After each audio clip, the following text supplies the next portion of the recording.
One of the first major things my wife and I got after we got married was a dog.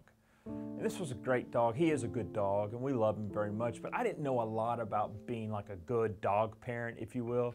I mean, we had dogs growing up as a kid, but they were always outside dogs and things like that. And we loved them, but they just weren't, we didn't really let them in the house or anything like that. Well, the dog we got, we wanted to kind of be an indoor kind of outdoor dog who's since become more of an indoor dog. But one thing I learned that I never knew was you had to crate train a dog. Kind of show them where their house was in their crate and make them feel at home and things like that. And we eventually learned it. Well, flash forward a few years when we started having kids, and my kids love the dog. My daughter particularly loves the dog. She dances with them, they play, they hang out. When she was really able to start processing things and speaking really well, she became really confused that every night we would put our dog in the crate. She didn't like it, for one, but she just didn't understand it. And so I don't know if it was from something she saw or heard or what, but when she would start waking up, she'd always say, "We've got to free him, we've got to free him, we've got to let him go." And we were trying to explain to her, no, he's not a captive, that's his home, that's where he lives. But to this day, the first thing she does when she comes bopping down the stairs is she runs to the dog's crate and she lets him out. She says she is freeing him.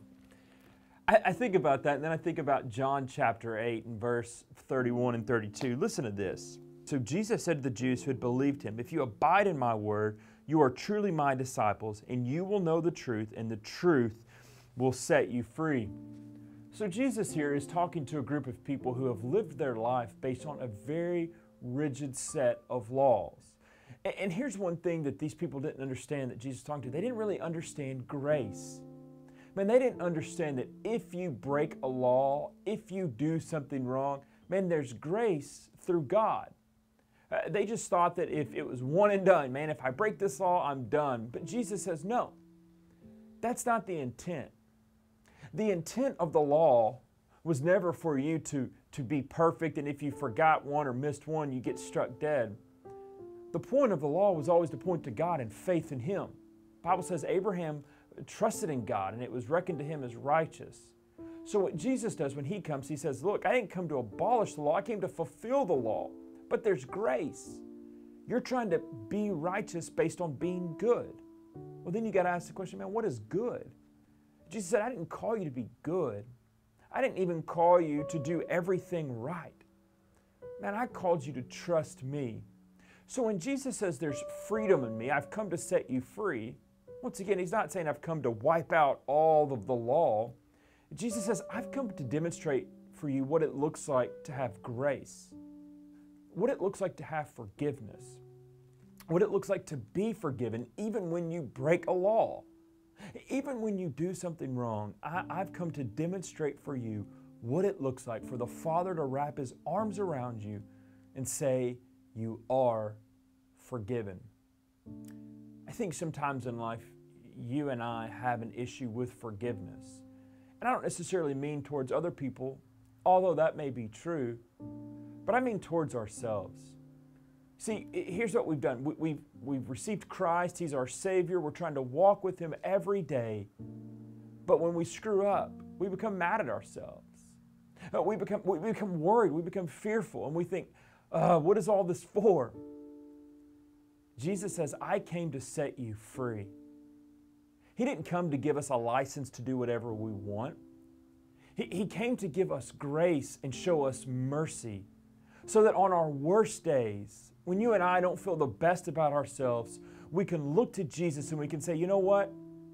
Jesus still loves me, and He demonstrated it by dying on the cross for my sin, eliminating the shame, knowing that I don't have to be fearful if I'm lovable or if I'm broke beyond repair.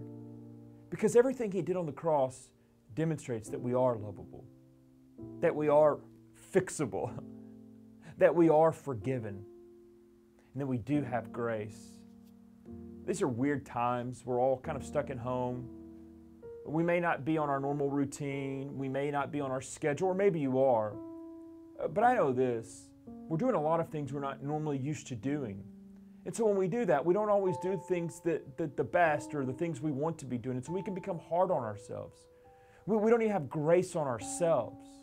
So let me encourage you this. Trust in Jesus, who saved you to daily free you. Daily free you from your own shame, from the own self-imposed guilt you put on yourself. Trust that Jesus has set you free, not just for eternity, but for today.